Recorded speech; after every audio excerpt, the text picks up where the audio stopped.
Hey Earthlings, welcome to planet Earth. When you were born here, you may have wondered, how did I even get here? And did I even choose to be here?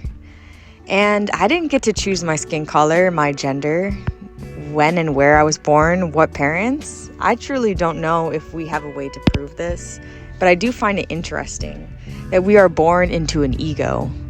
When we come to Earth, we're gifted a body, and this body contains its own seeing mechanism, brain, and even a frontal lobe, even hands, fingers, knees, and toes.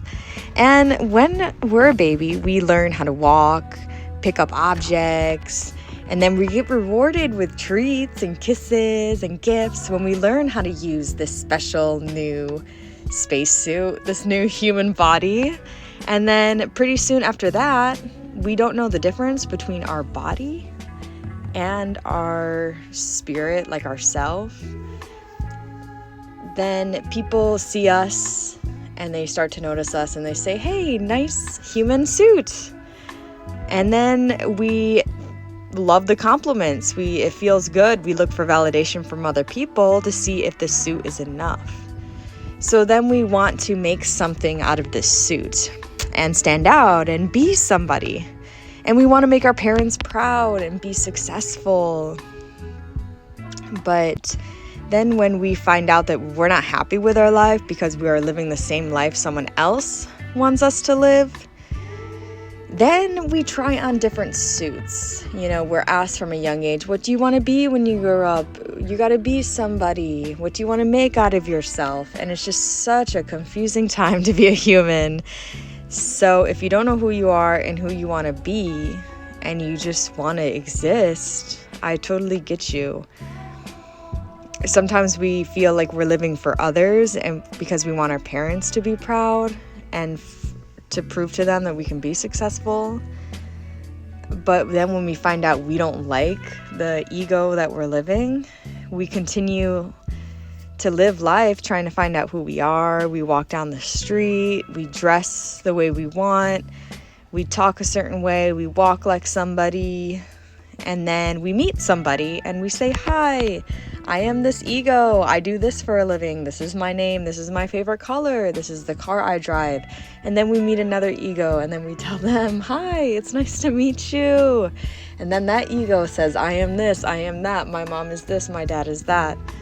And pretty soon we're walking down the street and we're only seeing people for their egos. And sometimes we forget that we're more than just our ego. Like our ego comes in handy for like job purposes and like surviving in this world. So people know like how we can contribute to this earth with our talents and our education and our gifts.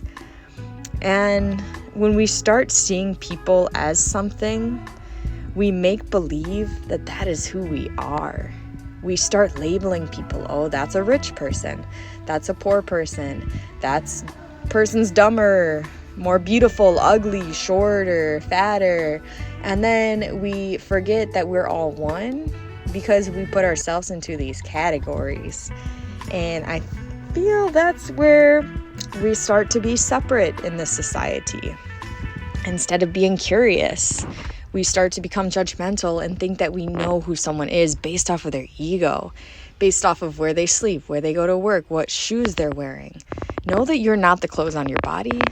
You're not the job that you work at. It's just a part of this human existence.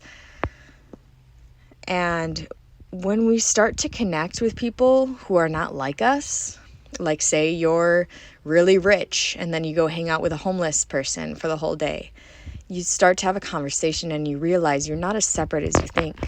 Yeah, there's these categories, these illusions of the ego. But when you really start to talk with someone without judging them, even though you live a totally different life, that doesn't mean that you can exist together as humans.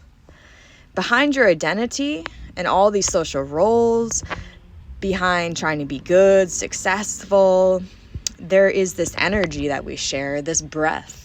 This oxygen that's in the air that we all share.